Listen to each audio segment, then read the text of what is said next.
17ஆம் அதிகாரம்.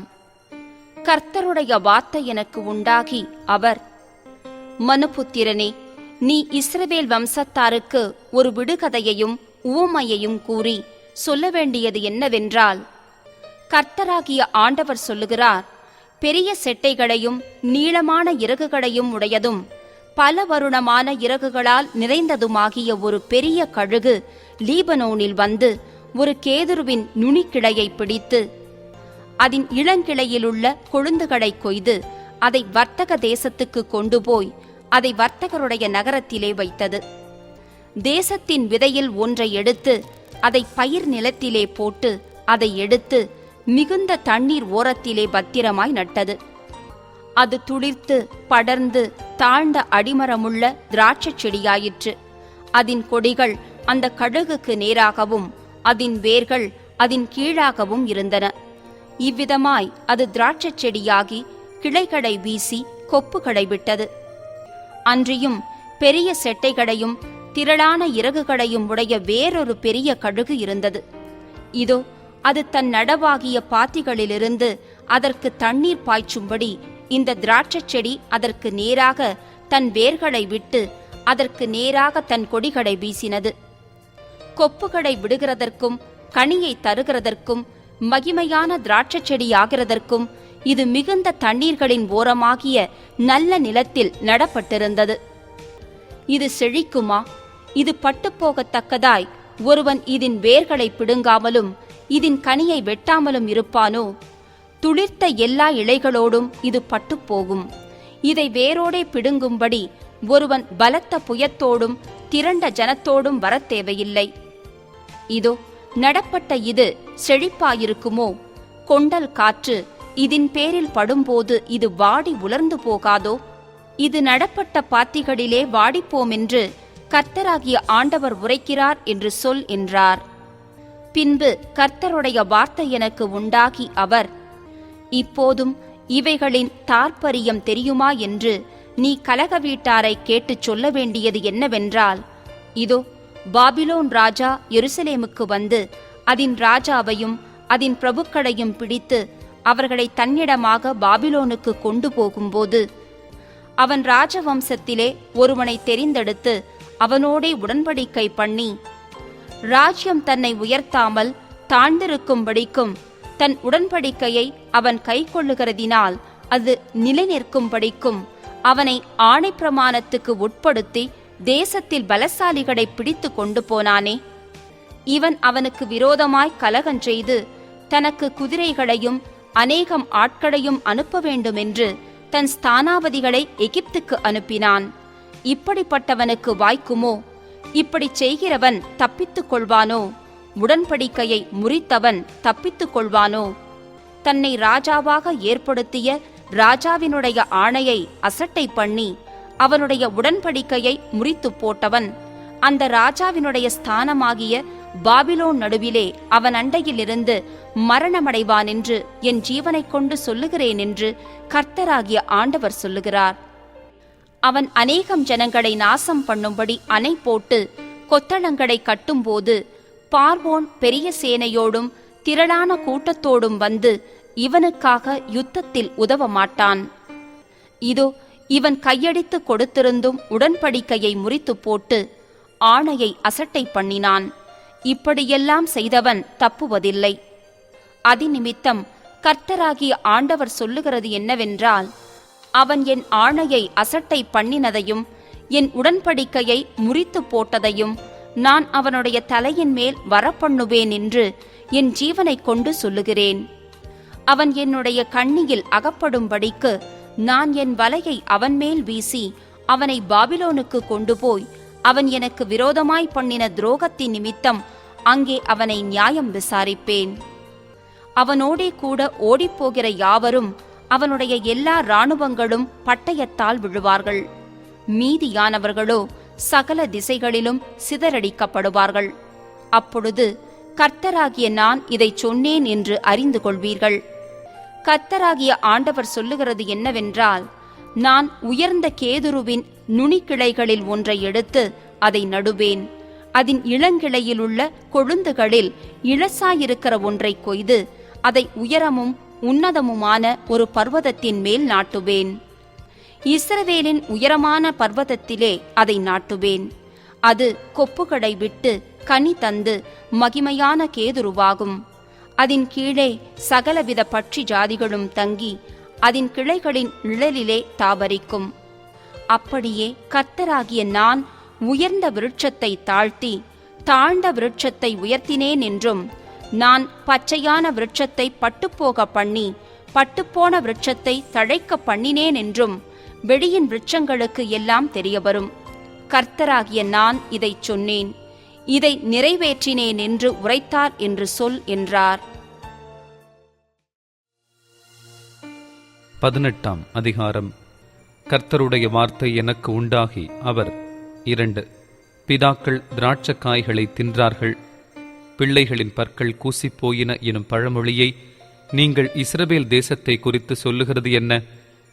இனி இஸ்ரவேலில் இந்த பழமொழியை சொல்வது இல்லை என்பதை என் ஜீவனை கொண்டு சொல்லுகிறேன் என்று கர்த்தராகிய ஆண்டவர் உரைக்கிறார். இதோ, எல்லா ஆத்துமாக்களும் என்னுடையவைகள். தகப்பனின் ஆத்துமா எப்படியோ அப்படியே மகனின் ஆத்துமாவும் என்னுடையது. பாவம் செய்கிற ஆத்துமாவே சாகும். ஒருவன் நீதிமானாயிருந்து நியாயத்தையும் நீதியையும் செய்து மலைகளின் மேல் சாப்பிடாமலும் இஸ்ரவேல் வம்சத்தாரின் நரகலான விக்கிரகங்களுக்கு நேராக தன் கண்களை ஏறெடுக்காமலும் தன் அயலானுடைய மனைவியை தீட்டுப்படுத்தாமலும் தூர ஸ்திரீயோடே சேராமலும் ஒருவனையும் ஒடுக்காமலும் கொள்ளையிடாமலும் இருந்து கடன் வாங்கினவனுக்கு அடைமானத்தை திரும்ப கொடுத்து தன் அப்பத்தை பசித்தவனுக்கு பங்கிட்டு வஸ்திரமில்லாதவனுக்கு வஸ்திரம் தரிப்பித்து வட்டிக்கு கொடாமலும் பொலிசை வாங்காமலும் அநியாயத்துக்கு தன் கையை விலக்கி மனிதருக்குள்ள வழக்கை உண்மையாய் தீர்த்து என் கட்டளைகளின்படி நடந்து என் நியாயங்களை கைக்கொண்டு உண்மையாயிருப்பானாகில் அவனே நீதிமான், அவன் பிழைக்கவே பிழைப்பான் என்று கர்த்தராகிய ஆண்டவர் சொல்லுகிறார்.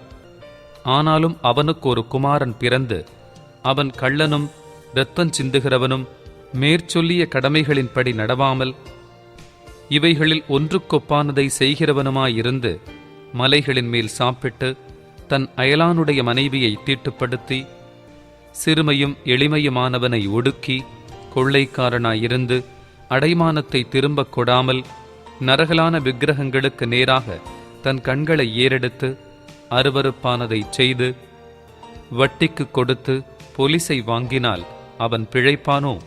அவன் பிழைப்பதில்லை. இந்த எல்லா அருவருப்புகளையும் செய்தானே, அவன் சாகவே சாவான். அவன் இரத்தப்பழி அவன் மேல் இருக்கும்.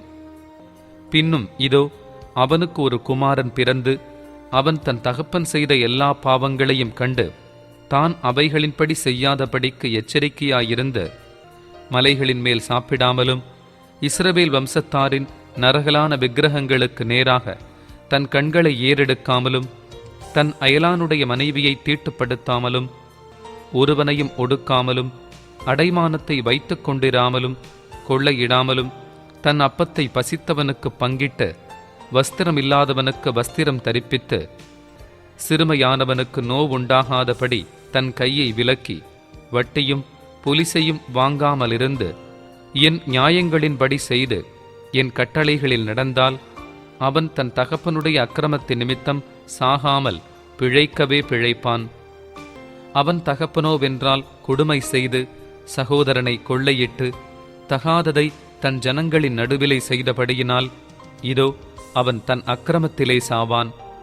இதெப்படி குமாரன் தகப்பனுடைய அக்கிரமத்தை சுமக்கிறதில்லையா என்று நீங்கள் கேட்டால், குமாரன் நியாயத்தையும் நீதியையும் செய்து என் கட்டளைகளை கைக்கொண்டு அவைகளின்படி செய்ததினால் அவன் பிழைக்கவே பிழைப்பான். பாவம் செய்கிற ஆத்மாவே சாகும். குமாரன் தகப்பனுடைய அக்கிரமத்தை சுமப்பதுமில்லை, தகப்பன் குமாரனுடைய அக்கிரமத்தை சுமப்பதுமில்லை. நீதிமானுடைய நீதி அவன் மேல்தான் இருக்கும், துன்மார்க்கனுடைய துன்மார்க்கமும் அவன் மேல்தான் இருக்கும்.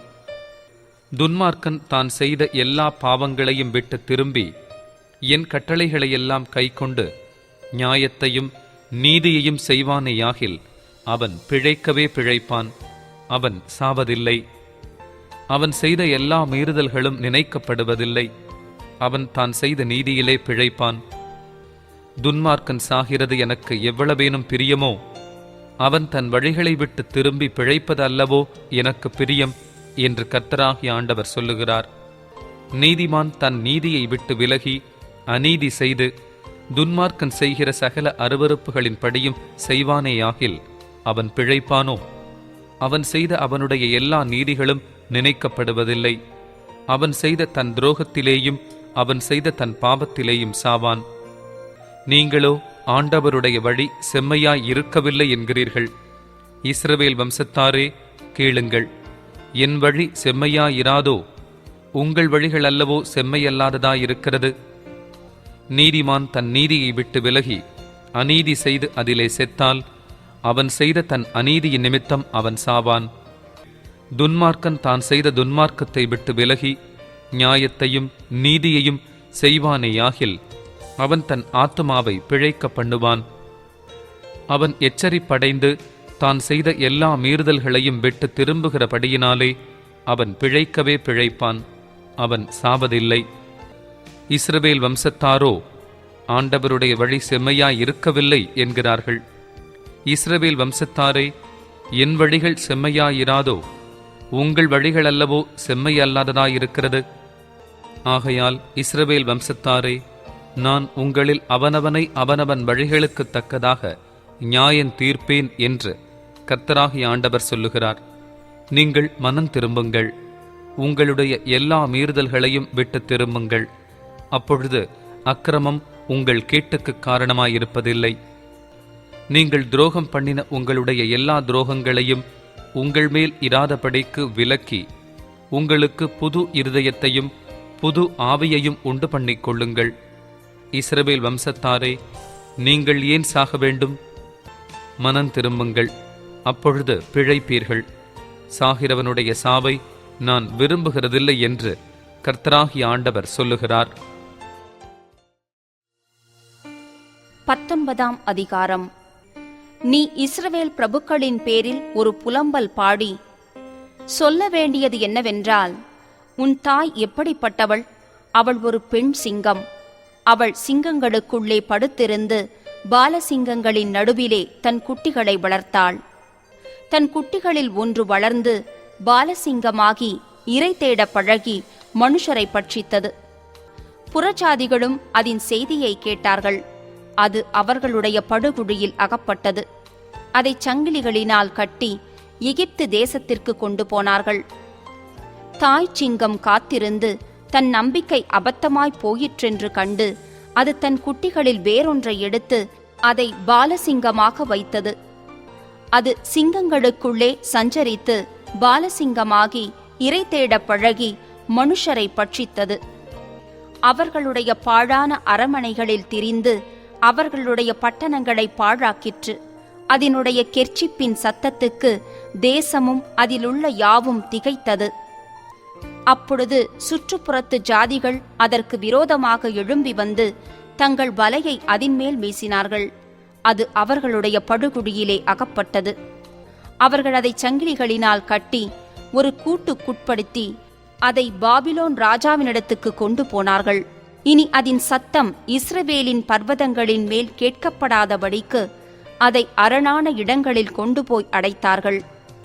நீ அமெரிக்கையோடு இருக்கையில் உன் தாய் தண்ணீர் ஓரமாய் நாட்டப்பட்டதும் மிகுதியான நீர்ப்பாய்ச்சலால் கனி தருகிறதும் தழைத்திருக்கிறதுமான திராட்சைச் செடியாயிருந்தாள். ஆளுகிறவர்களின் செங்கோலுக்கேற்ற பலத்த கொப்புகள் அதற்கு இருந்தது. அதன் வளர்த்தி அடர்த்தியான கிளைகளுக்குள்ளே உயர ஓங்கி தன் உயர்த்தியினாலே தன் திரளான கொடிகளோடும் கூட தோன்றிற்று. ஆனாலும் அது உக்கிரமாய் பிடுங்கப்பட்டு தரையிலே தள்ளுண்டது. கீழ்காற்றினால் அதன் கனி காய்ந்து போயிற்று. அதன் பலத்த கொப்புகள் முறிந்து பட்டுப்போயின. அக்கினி அவைகளை பட்சித்தது. இப்பொழுது அது வறண்டதும் தண்ணீர் இல்லாததுமான வனாந்தர பூமியிலே நடப்பட்டிருக்கிறது. அதன் கொடிகளிலுள்ள ஒரு கொப்பிலிருந்து அக்கினி புறப்பட்டு அதன் கனியை பட்சித்தது. ஆழுகிற செங்கோலுக்கேற்ற பலத்த கொப்பு இனி அதில் இல்லை என்று சொல். இதுவே புலம்பல், இதுவே புலம்பலாயிருக்கும் என்றார். 20ஆம் அதிகாரம். 7ஆம் வருஷத்து 5ஆம் மாதம் 10ஆம் தேதியிலே இஸ்ரவேலின் மூப்பரில் சிலர் கர்த்தரிடத்தில் விசாரிக்கும்படி வந்து எனக்கு முன்பாக உட்கார்ந்தார்கள். அப்பொழுது கர்த்தருடைய வார்த்தை எனக்கு உண்டாகி, அவர், மனுபுத்திரனே, நீ இஸ்ரவேல் மூப்பரோடே பேசி அவர்களை நோக்கி, கர்த்தராகிய ஆண்டவர் உரைக்கிறது என்னவென்றால், நீங்கள் என்னிடத்தில் விசாரிக்க வந்தீர்களோ, நீங்கள் என்னிடத்தில் விசாரிக்க இடங்கொடேன் என்று என் ஜீவனை கொண்டு சொல்லுகிறேன் என்று கர்த்தராகிய ஆண்டவர் உரைக்கிறார் என்று சொல். மனுபுத்திரனே, நீ அவர்களுக்காக வழக்காடுவாயோ? வழக்காட மனதானால் நீ அவர்கள் பிதாக்களின் அருவருப்புகளை அவர்களுக்கு தெரிய காட்டி அவர்களை நோக்கி, கர்த்தராகிய ஆண்டவர் உரைக்கிறது என்னவென்றால், நான் இஸ்ரவேலை தெரிந்து கொண்ட நாளிலே யாக்கோபு வம்சத்து ஜனங்களுக்கு நான் ஆணையிட்டு எகிப்து தேசத்தில் என்னை அவர்களுக்கு தெரியப்படுத்தி, நான் உங்கள் தேவனாகிய கர்த்தர் என்று ஆணையிட்டேன். நான் அவர்களை எகிப்து தேசத்திலிருந்து அழைப்பேன் என்றும், அவர்களுக்காக நான் பார்த்து வைத்ததும் பாலும் தேனும் ஓடுகிறதும் எல்லா தேசங்களின் சிங்காரமுமான தேசத்திலே அவர்களை கொண்டு வந்து விடுவேன் என்றும் அந்நாளிலே ஆணையிட்டு, உங்களில் அவரவர் தங்கள் கண்களால் நோக்கின அருவருப்புகளை தள்ளிவிட்டு எகிப்தின் நரகலான விக்கிரகங்களால் உங்களை தீட்டுப்படுத்தாதிருப்பீர்களாக. உங்கள் தேவனாகிய கர்த்தர் நான் என்று அவர்களோடே சொன்னேன். அவர்களோ என் சொல்லை கேட்க மனதில்லாமல் எனக்கு விரோதமாய் இரண்டகம் பண்ணினார்கள். அவரவர் தங்கள் கண்களால் நோக்கின அருவருப்புகளை தள்ளி போடாமலும் எகிப்தின் நரகலான விக்கிரகங்களை விடாமலும் இருந்தார்கள். ஆதலால் எகிப்து தேசத்தின் நடுவிலே என் கோபத்தை அவர்களிலே தீர்த்து கொள்ளும் படிக்க என் உக்கிரத்தை அவர்கள் மேல் ஊற்றுவேன் என்றேன். ஆகிலும் நான் என்னை இவர்களுக்கு வெளிப்படுத்தி இவர்களுக்கு முன்பாக என் நாமம் பரிசுத்த குலைச்சலாகாத படிக்க இவர்களை எகிப்து தேசத்திலிருந்து புறப்பட பண்ணி என் நாமத்தின் நிமித்தம் கிருபை செய்தேன். ஆகையால் நான் அவர்களை எகிப்து தேசத்திலிருந்து புறப்பட பண்ணி அவர்களை வனாந்தரத்தில் அழைத்து வந்து என் கட்டளைகளை அவர்களுக்கு கொடுத்து என் நியாயங்களை அவர்களுக்கு தெரியப்படுத்தினேன். அவைகளின்படி செய்கிற மனுஷன் அவைகளால் பிழைப்பான். நான் தங்களை பரிசுத்தம் பண்ணுகிற கர்த்தர் என்று அவர்கள் அறியும் படிக்க எனக்கும் அவர்களுக்கும் அடையாளமாயிருப்பதற்கான என் ஓய்வு நாட்களையும் அவர்களுக்கு கட்டளையிட்டேன். ஆனாலும் இஸ்ரவேல் வம்சத்தார் வனாந்தரத்தில் எனக்கு விரோதமாய் இரண்டகம் பண்ணினார்கள். என் கட்டளைகளின்படியே மனுஷன் செய்தால் அவைகளால் பிழைப்பான். அவர்களோ அவைகளில் நடவாமல் என் நியாயங்களை வெறுத்து என் ஓய்வு நாட்களின் பரிசுத்தத்தை மிகவும் குலைத்து போட்டார்கள். ஆதலால் அவர்களை நிர்மூலமாக்கும்படி வனாந்தரத்திலே என் உக்கிரத்தை அவர்கள் மேல் ஊற்றுவேன் என்றேன். ஆகிலும் நான் இவர்களை புறப்பட பண்ணினதை கண்ட புறஜாதிகளுடைய கண்களுக்கு முன்பாக என் நாமம் பரிசுத்த குலைச்சலாகாத படிக்க என் நாமத்தின் நிமித்தம் கிருபை செய்தேன். ஆனாலும் அவர்களுடைய இருதயம் அவர்களுடைய நரகலான விக்கிரகங்களை பின்பற்றி அவர்கள் என் நியாயங்களை வெறுத்து என் கட்டளைகளில் நடவாமற் போய் என் ஓய்வு நாட்களை பரிசுத்த குலைச்சலாக்கினபடியால் நான் வாக்குத்தத்தம் பண்ணினதும் பாலும் தேனும் ஓடுகிறதும் எல்லா தேசங்களின் சிங்காரமாய் இருக்கிறதுமான தேசத்திலே அவர்களை கொண்டு வந்து விடுவதில்லை என்று வனாந்தரத்தில் ஆணையிட்டேன். ஆகிலும் அவர்களை அழிக்காதபடிக்க என் கண் அவர்களை தப்பவிட்டது. நான் அவர்களை வனாந்தரத்தில் நிர்மூலமாக்கவில்லை. வனாந்தரத்தில் அவர்களுடைய பிள்ளைகளை நோக்கி, நீங்கள் உங்கள் பிதாக்களின் முறைமைகளில் நடவாமலும் அவர்களுடைய நியாயங்களை கை கொள்ளாமலும் அவர்களுடைய நரகலான விக்கிரகங்களால் உங்களை தீட்டுப்படுத்தாமலும் இருங்கள். உங்கள் தேவனாகிய கர்த்தர் நானே. நீங்கள் என் கட்டளைகளில் நடந்து என் நியாயங்களை கைக்கொண்டு அவைகளின்படியே செய்து என் ஓய்வு நாட்களை பரிசுத்தமாக்குங்கள். நான் உங்கள் தேவனாகிய கர்த்தர் என்று நீங்கள் அறியும் படிக்க அவைகள் எனக்கும் உங்களுக்கும் அடையாளமாயிருக்கும் என்றேன். ஆனாலும் பிள்ளைகளும் எனக்கு விரோதமாய் எழும்பினார்கள். என் கட்டளைகளின்படியே மனுஷன் செய்தால் அவைகளால் பிழைப்பானே. அவர்களோ அவைகளில் நடவாமலும் என் நியாயங்களை கைக்கொண்டு அவைகளின்படி செய்யாமலும் என் ஓய்வு நாட்களை பரிசுத்த குலைச்சலாக்கி போட்டார்கள். ஆகையால் வனாந்தரத்திலே என் கோபத்தை அவர்களில் தீர்த்து கொள்ளும்படி என் உக்கிரத்தை அவர்கள் மேல் ஊற்றுவேன் என்றேன். ஆகிலும் நான் என் கையை திருப்பி நான் இவர்களை புறப்பட பண்ணினதைக் கண்ட புறஜாதிகளுடைய கண்களுக்கு முன்பாக என் நாமம் பரிசுத்த குலைச்சலாகாத படிக்க என் நாமத்தின் நிமித்தம் கிருபை செய்தேன். ஆனாலும் அவர்கள் என் நியாயங்களின்படி செய்யாமல் என் கட்டளைகளை வெறுத்து என் ஓய்வு நாட்களை பரிசுத்த குலைச்சலாக்கினபடியாலும் அவர்களுடைய கண்கள் அவர்கள் பிதாக்களின் நரகலான விக்கிரகங்களின் மேல் நோக்கமாயிருந்தபடியாலும் நான் அவர்களை புறஜாதிகளுக்குள்ளே சிதறடித்து அவர்களை தேசங்களிலே தூற்றி போடுகிறதற்கு வனாந்தரத்திலே ஆணையிட்டேன். ஆகையால் நன்மைக்கேதுவல்லாத கட்டளைகளையும் ஜீவனுக்கேதுவல்லாத நியாயங்களையும் நான் அவர்களுக்கு கொடுத்தேன். நான் கர்த்தர் என்று அவர்கள் அறியத்தக்கதாக நான் அவர்களை பாழாக்கும்படி அவர்கள் கர்ப்பம் திறந்து பிறக்கிறதையெல்லாம் தீக்கடக்க பண்ணி இவ்விதமாய் அவர்களுடைய பலிகளினாலே அவர்களை தீட்டுப்பட பண்ணினேன். ஆகையால் மனுபுத்திரனே, நீ இஸ்ரவேல் வம்சத்தாரோடே பேசி அவர்களை நோக்கி, கர்த்தராகிய ஆண்டவர் உரைக்கிறது என்னவென்றால், உங்கள் பிதாக்கள் இன்னும் எனக்கு விரோதமாய் துரோகம் பண்ணி என்னை தூஷித்தார்கள்.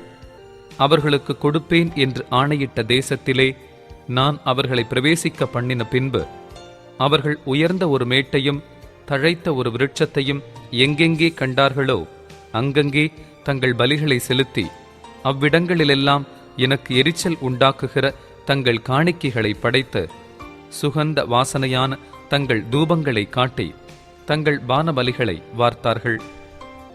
அப்பொழுது நான் அவர்களை நோக்கி, நீங்கள் போகிற அந்த மேடு என்னவென்று கேட்டேன்.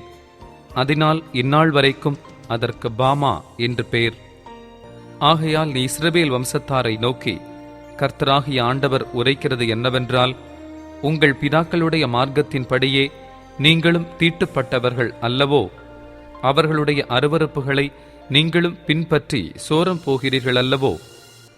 நீங்கள் உங்கள் பிள்ளைகளை தீக்கடக்க பண்ணி உங்கள் பலிகளை செலுத்துகிற போது இந்நாள் வரைக்கும் அவர்களுடைய எல்லா நரகலான விக்கிரகங்களாலும் நீங்கள் தீட்டுப்படுகிறீர்களே. நீங்கள் என்னிடத்தில் விசாரிக்க இடம் கொடுப்பேனோ? இஸ்ரவேல் வம்சத்தாரே, நீங்கள் என்னிடத்தில் விசாரிக்கும்படி இடம் கொடுப்பதில்லை என்று என் ஜீவனை கொண்டு சொல்லுகிறேன் என்று கர்த்தராகிய ஆண்டவர் உரைக்கிறார். மரத்துக்கும் கல்லுக்கும் ஆராதனை செய்து அஞ்ஞானிகளைப் போலவும் தேசத்து ஜனங்களின் ஜாதிகளைப் போலவும் இருப்போம் என்று சொல்லுகிறீர்களே. உங்கள் மனதில் எழும்புகிற இந்த நினைவின்படி ஆவதே இல்லை. பலத்த கையினாலும் ஓங்கிய புயத்தினாலும் ஊற்றப்பட்ட உக்கிரத்தினாலும் உங்களை ஆளுவேன் என்பதை என் ஜீவனை கொண்டு சொல்லுகிறேன் என்று கர்த்தராகிய ஆண்டவர் உரைக்கிறார். நீங்கள் ஜனங்களுக்குள் இராதபடிக்க நான் உங்களை புறப்பட பண்ணி நீங்கள் சிதறியிருக்கிற தேசங்களில் இராதபடிக்க நான் உங்களை பலத்த கையினாலும் ஓங்கிய புயத்தினாலும் ஊற்றப்பட்ட உக்கிரத்தினாலும் கூடிவரச் செய்து உங்களை ஜனசதலங்களின் வனாந்தரத்திலே கொண்டு போய் அங்கே உங்களோடே முகமுகமாய் வழக்காடுவேன். நான் எகிப்து தேசத்தின் வனாந்தரத்தில் உங்கள் பிதாக்களோடு வழக்காடினது போல உங்களோடும் வழக்காடுவேன் என்று கர்த்தராகிய ஆண்டவர் சொல்லுகிறார். நான் உங்களை கோலின் கீழ் செல்லும்படி செய்து உங்களை உடன்படிக்கையின் கட்டுக்குட்படுத்தி கலகக்காரரையும் துரோகிகளையும் உங்களை விட்டு பிரித்து போடுவேன். அவர்களை தாங்கள் தங்கும் தேசத்திலிருந்து புறப்பட பண்ணுவேன். ஆனாலும் அவர்கள் இஸ்ரவேல் தேசத்தில் பிரவேசிப்பதில்லை. அப்பொழுது நான் கர்த்தர் என்று அறிந்து கொள்வீர்கள். இப்போதும் இஸ்ரவேல் வம்சத்தாரே, நீங்கள் என் சொல்லை கேட்க மனதில்லாதிருந்தால் நீங்கள் போய் அவனவன் தன் தன் நரகலான விக்கிரகங்களை இன்னும் சேவியுங்கள். ஆனாலும் என் பரிசுத்த நாமத்தை உங்கள் காணிக்கைகளாலும் உங்கள் நரகலான விக்கிரகங்களாலும் இனி பரிசுத்த குலைச்சலாக்காதிருங்கள் என்று கர்த்தராகிய ஆண்டவர் சொல்லுகிறார். இஸ்ரவேலின் உயரமான மலையாகிய என் பரிசுத்த மலையிலே இஸ்ரவேலுடைய எல்லா வம்சத்தாருமாகிய தேசத்திலுள்ள அனைவரும் என்னை சேவிப்பார்கள் என்று கர்த்தராகிய ஆண்டவர் சொல்லுகிறார். அங்கே அவர்கள் மேல் பிரியம் வைப்பேன். அங்கே நீங்கள் பரிசுத்தம் பண்ணுகிற எல்லாவற்றிலும் உங்கள் காணிக்கைகளையும் உங்கள் முதற் பலன்களையும் செலுத்தும்படி கேட்பேன். நான் உங்களை ஜனங்களிலிருந்து புறப்பட பண்ணி நீங்கள் சிதறுண்டிருக்கிற தேசங்களிலிருந்து உங்களை சேர்த்துக் கொள்ளும் போது சுகந்த வாசனை நிமித்தம் நான் உங்கள் பேரில் பிரியமாயிருப்பேன். அப்பொழுது புறஜாதிகளின் கண்களுக்கு முன்பாக உங்களால் பரிசுத்தம் பண்ணப்படுவேன். உங்கள் பிதாக்களுக்கு கொடுப்பேன் என்று ஆணையிட்ட தேசமாகிய இஸ்ரவேல் தேசத்திலே நான் உங்களை திரும்பி வர பண்ணும்போது நான் கர்த்தர் என்று நீங்கள் அறிந்து கொண்டு அங்கே உங்களுடைய எல்லா வழிகளையும் உங்களை தீட்டுப்படுத்தின உங்களுடைய எல்லா கிரியைகளையும் நினைத்து நீங்கள் செய்திருந்த உங்களுடைய எல்லா பொல்லாப்புகளின் நிமித்தமும் உங்களை நீங்களே அருவருப்பீர்கள். இஸ்ரவேல் வம்சத்தாரே, உங்கள் பொல்லாத வழிகளுக்கு தக்கதாகவும் உங்கள் கெட்ட கிரியைகளுக்கு தக்கதாகவும் நான் உங்களுக்கு செய்யாமல் என் நாமத்தின் நிமித்தம் உங்களுக்கு கிருபை செய்யும் போது நான் கர்த்தர் என்று அறிந்து கொள்வீர்கள் என்கிறதை கர்த்தராகிய ஆண்டவர் உரைக்கிறார் என்று சொல் என்றார். கர்த்தருடைய வார்த்தை எனக்கு உண்டாகி அவர், மனுபுத்திரனே, நீ உன் முகத்தை தென்திசைக்கு நேரே திருப்பி தெற்குக்கு விரோதமாக உன் வசனத்தை பொழிந்து தென்புறமான வயல்வெளியின் காட்டுக்கு விரோதமாக தீர்க்க தரிசனம் உரைத்து தென்திசை காட்டை நோக்கி, கர்த்தருடைய வார்த்தையை கேள். கர்த்தராகிய ஆண்டவர் சொல்லுகிறது என்னவென்றால், இதோ நான் உன்னில் அக்கினியை கொளுத்துவேன். அது உன்னில் பச்சையான சகல மரங்களையும் பட்டுப்போன சகல மரங்களையும் பட்சிக்கும். ஜுவாலிக்கிற ஜுவாலை அவிக்கப்பட மாட்டாது. தெற்கு துவக்கி வடக்கு மட்டுமுள்ள தேசமெங்கும் அதனால் வெந்து போகும். கர்த்தராகிய நான் அதை கொளுத்தினேன் என்பதை எல்லா மாம்சமும் காணும். அது அவிக்கப்படுவதில்லை என்று சொல் என்றார். அப்பொழுது நான், ஆ, கர்த்தராகிய ஆண்டவரே, இவன் உவமைகளை அல்லவோ சொல்லுகிறான் என்று அவர்கள் என்னை குறித்து சொல்லுகிறார்கள் என்றேன்.